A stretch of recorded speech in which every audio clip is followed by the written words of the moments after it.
This week's podcast is on kind of an insane topic for Mother's Day. It's on the idea that no matter what we do, we're going to cause our kids pain, and why accepting that will actually make being a mom easier. It's about all the things that we do to avoid the truth of the matter, which is that nothing we do gets us out of the human experience. So I hope you'll take a listen. I have one quick correction. In the middle, I talk about Gretchen Rubin's 4 tendencies, and I mistakenly call obligers, which is her word for people pleasers, upholders. Upholders is the 4th tendency I can't think of. So when you hear that, if you're familiar with Gretchen Rubin's work, don't let that confuse you. Every time I say the word upholder, I'm actually meaning obliger. And if you haven't read Gretchen's 4 tendencies, just disregard that part. All right, here we go. Welcome to Parenting Successful Teens, the podcast that cuts through the overwhelm and stress of this phase and offers parents simple, practical, cognitive, science-based strategies for keeping their teens on track. Join Master Coach and real-life mom, Allie Irwin, to talk about real teens, real problems, and the skills it takes to raise successful adults. Hello, everyone. If you've been following me on social media, which you definitely should do, you are aware that I am in therapy right now. And I've been really open about it and talking about it because I want to normalize therapy. I want to normalize getting support, whether it's therapy or coaching with me, physical work, chiropractic, massage, that normal functioning people need support. Like, it's just part of our human experience that different things will come up in our lives, and it's helpful to have someone outside of ourselves and more than just a friend, with more skills than just your BFF, to help you see your situation and the patterns that are coming up for you, to see how things that happened in the past are creating your experience right now. And so that's why I'm in therapy now. And one of the things that we've spent some time on is repairing, for lack of a better word, childhood wounds. This idea that I didn't get everything that I needed as a child. I've mentioned, I think on here before, that by the time I came along, my mom was super, super done having kids. So I definitely got all the food and shelter I needed, but more in terms of getting my emotional needs met. And in terms of personality, my mom and I are a little bit of a mismatch in that I'm really sensitive and I'm highly agreeable by nature. And as we've discussed, that means that harmony matters to me. Highly agreeable people who aren't taught proper boundaries, which I definitely was not, those people end up people pleasers. Highly agreeable people who learn proper boundaries, like they turn out fine. But highly agreeable people who don't learn boundaries, that's where people pleasing comes in. Other people's needs are more important than our needs because we learn really early that when we meet other people's needs, then there's harmony. And since harmony makes us feel safe and, it's more important to us than getting what we want. And as you can imagine, as I got older, I had the idea that the people in my life took advantage of my highly agreeable nature to make their lives easier. This isn't just my idea. Gretchen Rubin talks about it in her book, The 4 Tendencies. She says, the world runs on the backs of the upholders, and the upholders is her name for highly agreeable people. And she talks about how the other 3 tendencies, the rebels and the questioners, and I can't remember what she calls the other type, but those 3 types of people take advantage of the fact that upholders will do things they don't want to do. Like they can slough off some of their stuff onto the upholders because we would rather do it than get in an argument about it. And this is especially true for women, right? Women are taught that other people's needs are more important than our needs. To be a good woman is to be communally minded and put other people's needs first. So I have these natural tendencies reinforced by society, and here I am. And I haven't been angry for a long time about this not getting what I needed. I've done all kinds of work and to see that it isn't that my mom had it to give and didn't give it to me. Like, she didn't have it to give because she doesn't need it in the same way that I do. What I realized this week is that what was happening is that mismatch in personalities. Like, I had understood that she didn't need it before. Like, I've understood that for a long time. But what happened to me this week in therapy that I'm sharing with you is this idea that we've talked about before on the podcast, that there is sometimes a mismatch between you and your children.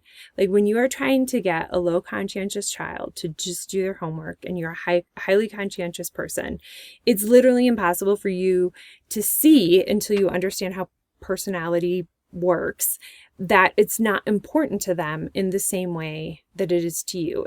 I'm a highly conscientious person. It's literally itchy in my brain when something is undone. What happened this week, though, is I saw that same mismatch between me and my mom.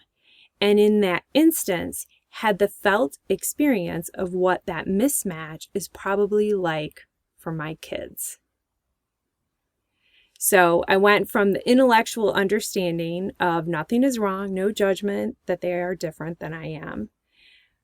What I felt this week, though, is what it feels like to be a child in that mismatch situation. As an adult, I've had to figure out how to repair the wounds that came from that mismatch. And it occurred to me that my kids are going to have to do the same. That despite my best efforts, they were still going to get wounded because my best efforts come from me, a human, with a particular set of experiences, like a particular lens on the world, a particular way of being. And so my best efforts are still expressed through that lens. And so there's just no way for them who have their own different lens to get everything that they need. And I had to sit with that because essentially what I'm saying is no matter what I do, no matter how much I try, how much effort and time and energy and coaching and therapy and good nutrition and, the correct soccer cleats and like all the other things I tried to get right, that no matter all of that, I'm still going to end up hurting my kids. None of those things, all of those things, definitely coaching, therapy, meditation, all of those things have helped me see my own situation more clearly and clear the lenses of how I parent. But none of those things actually get me out of the experience of being human. Like, they're all good. I definitely recommend doing all of them. But not even if you do all of those things, none of those things get you out of the experience of being a human mom. And part of the experience of being a mother is to accept that our kids are not going to get everything that they needed from us. No amount of love or therapy or money or time or attention will get them out of the human experience of having childhood wounds. I feel like so much of my efforts were to try to prevent as many wounds as possible, which again, I still say is a good idea. Like, I'm not suggesting any of us go out of our way to hurt our kids, but it feels like we're living in this time that there's sort of a false narrative out there that if you just do everything right, that your kids will, get to escape childhood pain. you talk to their teacher the right way, if you mediate their disagreements with their siblings the right way, if give them the exact same number of pretzels in their lunch as their brother, they'll never experience sibling rivalry. And realizing that they're going to experience pain caused by you is a bummer.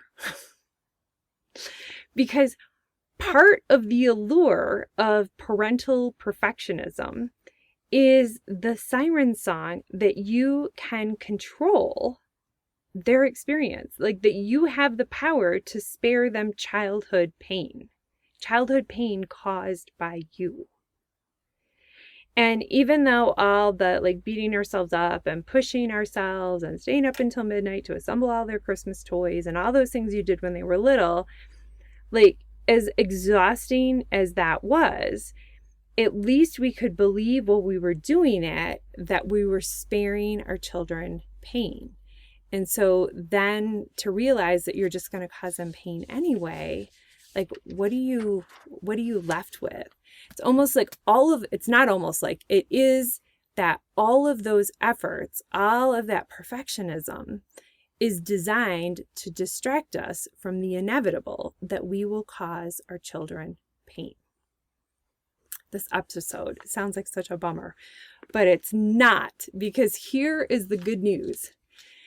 The good news is that when you take away all of that nonsense, all of society's pushing us to do the million things that we think it takes to become, a good mom, when you take away all of that, when you take away the illusion that you can be a good enough mom to spare your child pain, what you're left with, when you take away all that, what you're left with is acceptance of reality, acceptance of the reality of being human, of you being a human and them being a human, and you being sometimes, annoying and wrong, and them being sometimes annoying and wrong. It's acceptance of all of that.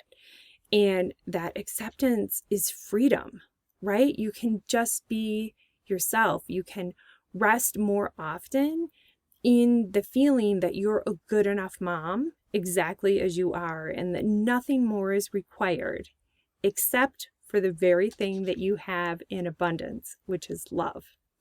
That love is literally enough. I think that acceptance takes all the pressure off, and it creates more space for authentic connections between flawed humans. Okay? It takes the pressure off to do everything right, which then I transfer as pressure to my kids that they should do everything right, or else I'm going to have to figure out something different because I'm supposed to be doing everything right to make sure that they have this everything right experience. And so when they do something wrong, then I have to put more pressure on myself. It takes away all that, and it rests in the power of the love that you have for your kids. Because I have always known that my mom loves me, that my dad loves me. I have always known that that is 100% true. Even as I was struggling through, these childhood wounds that I've been working on and these old ideas I'm trying to discard, I have never doubted my mother's love. And I know that I love my kids as much as my mom loves me. I believe that part of my work, part of the joy of being a mother, is how it just keeps expanding my capacity for love. I love my kids more every year, not because of, not because they've become more lovable, but because I've become more able to love. They were already infinitely lovable just by their very existence. And you are too. You already are. Your love for your kids is enough. You can rest in that love and just discard self-pressure everywhere that you see it. Because you've accepted the idea that no matter what you do, you're just not going to get everything right. And your efforts to get things right are just honestly causing more problems. And my mom and I hilariously had this conversation probably 2 years ago. She said, I feel like sometimes you think I screwed you up. And I'm like, you did screw me up. And I'm in the process of screwing my own kids up. And then one day, with any luck, they'll screw their own kids up. That's just the way it is. And this Mother's Day, I know this is an insane podcast for Mother's Day, but this Mother's Day, I want you to know that I see you. I see how much you love your family, and I want you to know that's enough. See you next week. Hey, if you enjoyed today's show and you want even more support and a shot of fresh inspiration in your email box each week, you have to get on my list. Sign up to receive my free guide on how to stop second-guessing yourself as a mom. There are so many decisions to make as a mom, and this guide will help you to make decisions and just move on. No more waking up 3 a.m. wondering if you made the wrong decision. This guide is so good, even my non-mom clients are raving about it. So sign up today, and I will see you next week.